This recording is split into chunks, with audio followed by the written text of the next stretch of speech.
ধন্যবাদ 98 ব্যাচের প্রতিনিধিকে। সুপ্রিয় উপস্থিতি, সবাইকে 1997 ব্যাচের পক্ষ থেকে ধন্যবাদ এবং কৃতজ্ঞতা জানাচ্ছি। আমরা অত্যন্ত আনন্দিত যে অনেক দিন পরে হলেও আজকের এই ধরনের একটি অনুষ্ঠানে উপস্থিত হতে পেরেছি। আমার খুব বেশি মনে পড়ছে 1995 সনে এই বাটি অঞ্চলের কীর্তিমান পুরুষ জনাব এইচ.এম. মোফাজ্জল করিম মহোদয়ের যে সংবর্ধনা অনুষ্ঠান হয়েছিল, সেই সংবর্ধনা অনুষ্ঠানে আজ থেকে 30 বৎসর পূর্বে আমি মানপত্র পাঠ করছিলাম।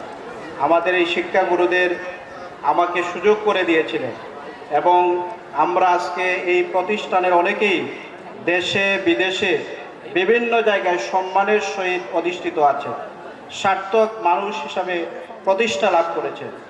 এই প্রতিষ্ঠা লগ্ন থেকে যারা প্রতিষ্ঠা করেছেন আমি তাদের সবার জন্য দোয়া করছি এবং আজকের এই অনুষ্ঠানে বলতে দ্বিধা নেই, আমাদের যারা শিক্ষক এখানে উপস্থিত হয়েছেন, জনাব মোহাম্মদ মাসুদ স্যার, আবুল মনসুর স্যার, আমাদের এখানে উপস্থিত হয়েছেন আজিজুল হক স্যার, বাবুল উদ্দিন খান স্যার, অজিত কুমার সরকার স্যার, হাফিজুর রহমান বসর স্যার সহ এই ধরনের শিক্ষক বৃন্দের অধীনে থেকে আমরা যে পড়াশোনা করেছি এবং কর্মক্ষেত্রে আমরা অবস্থান করছি, আমাদের সারা জীবন মনে হয় সার্থক হয়ে গিয়েছে।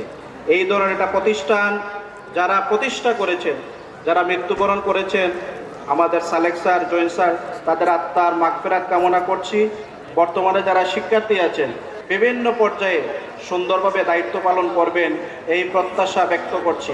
আমরা সব সময় বিশ্বাস করি শিক্ষকদের সম্মান এবং শ্রদ্ধা প্রদর্শনের মাধ্যমেই কেবলমাত্র একজন ব্যক্তি প্রতিষ্ঠিত হতে পারে, সার্থক মানুষ হিসাবে প্রতিষ্ঠিত হতে পারে। এর ব্যত্যয় কোনোভাবেই সম্ভব না।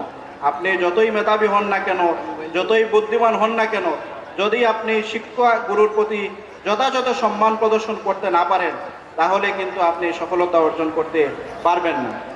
পরিশেষে আমি আমার ব্যাচের সবাইকে আমাকে বক্তব্য দেওয়ার সুযোগ করে দেওয়ার জন্য ধন্যবাদ এবং কৃতজ্ঞতা জানাচ্ছি। আমি শারীরিকভাবে অসুস্থ, আপনাদের সবার কাছে দোয়া চাচ্ছি আমরা যেন এইভাবে বারবার এই প্রতিষ্ঠানের আঙ্গিনায় আসতে পারি। এই সুযোগ আগামীতেও আমাদের শিক্ষক মণ্ডলী, এলাকার বিশিষ্ট ব্যক্তিগত করে দিবেন এই প্রত্যাশা ব্যক্ত রেখে এবং আমাদের যারা শিক্ষাগুরু তাদের সুস্বাস্থ্য এবং দীর্ঘায়ু কামনা করে আমি আমার বক্তব্য এখানে শেষ করছি। 1997 ব্যাচের সবার পক্ষ থেকে সকলের প্রতি সালাম এবং শুভেচ্ছা রইল। আসসালামু আলাইকুম।